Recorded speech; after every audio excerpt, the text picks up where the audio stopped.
Well, if you haven't been paying attention, St. Patrick's Day is tomorrow, but the celebration's already beginning. I know, right? Green. All right, today, Chef Ross Hughes from Grillsmith joins us in the kitchen with a traditional Irish dish. Good morning. Good morning. Happy St. Patty's Day. Happy St. Patrick's Day. Yeah, so at Grillsmith, we're featuring our Jameson Old Fashioned and our corned beef and cabbage all weekend, so from today till Sunday. Come in and enjoy it, and we're going to go over our recipe that we have for you today. What is normally Grillsmith? I mean, do you guys normally have Irish kind of Well, we're not an Irish restaurant, right? We are handcrafted. We're scratch kitchen. Okay. And we love food, and with this our chance to celebrate an Irish dish, and we're going after Everyone's Irish on Saturday, right? Of course, right? We all claim it. And I love the fact that you do say you are made from scratch kind of kitchen, because it allows you to be able to do these different things with the holidays. It's awesome. Expand the menu with what we're going to be working up today. Yeah. So today what we have for you is a corned beef and cabbage.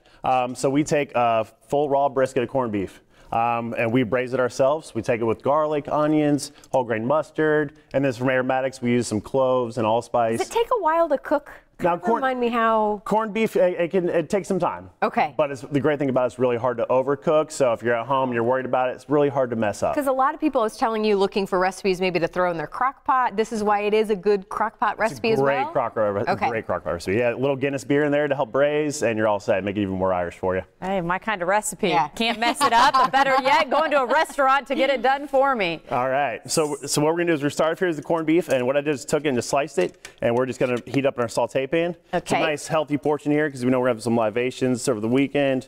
No, not on St. Patrick's Day. So make sure we get a nice hearty meal for you.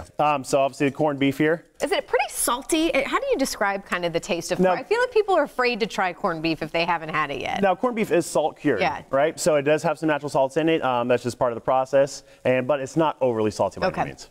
Then we're going to take some carrots, a nice little natural sweetener there, sweet vegetable. Did you season those at all? We did. So now all this went to the braiser together, right? We wanted all those flavors to marry and kind of come together. And so when we're eating this dish, you're kind of getting that full flavor. The potatoes, obviously a staple of Irish fare.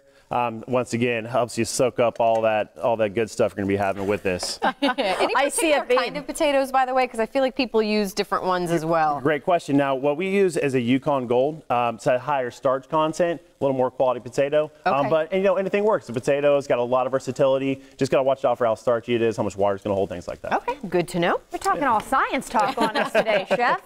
And so really important too, if you're going to be at home with a slow cooker or if you're going to cook in a braiser, is to save some of the liquid, right? So that corned beef's going to let off its own liquid. The cabbage obviously holding a lot of water. This liquid's going to be all the flavor, and you want to bring this back into the dish to kind of help it out. Can I just say cabbage, by the way? I'm like addicted to cabbage right now. Yeah? I know, I feel like I've just discovered it. We cook it with bacon a lot. That's probably why it's so good with the corned beef, though, but it's so good. Yeah, it's a great vehicle, right? By itself, it's not a whole lot of flavor, but when you can just really spruce it up. So it's an awesome vehicle, super healthy for you too, fibrous. So cabbage is one of those things that can do a lot. So what we're going to do here is just bring this to a boil and get the little heat throughout. Make sure it's nice and hot for us, so when you have it, we're going to enjoy a hot meal.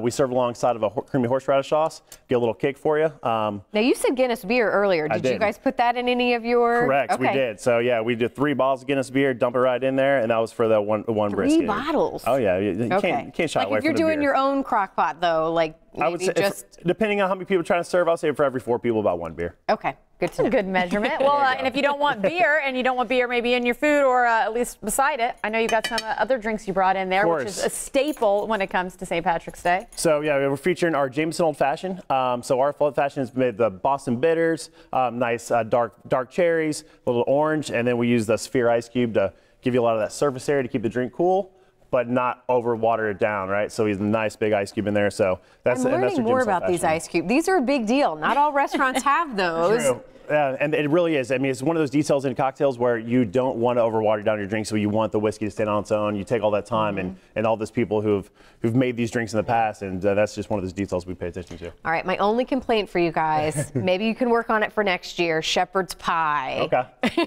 We'll work some recipes in the kitchen. Like I said, we're scratch kitchen. I know, that's what I'm saying. Food, so we'll work on something for you. Well, I think we need to talk about location so people can enjoy the passion of your food and possibly come out and celebrate St. Patrick's Day with you. Awesome. Currently, we have 4 locations. We have one in Lakeland, we have one in Countryside, we have one in New Tampa, Wesley Chapel, and then we also have one in North Del Mabry in Tampa.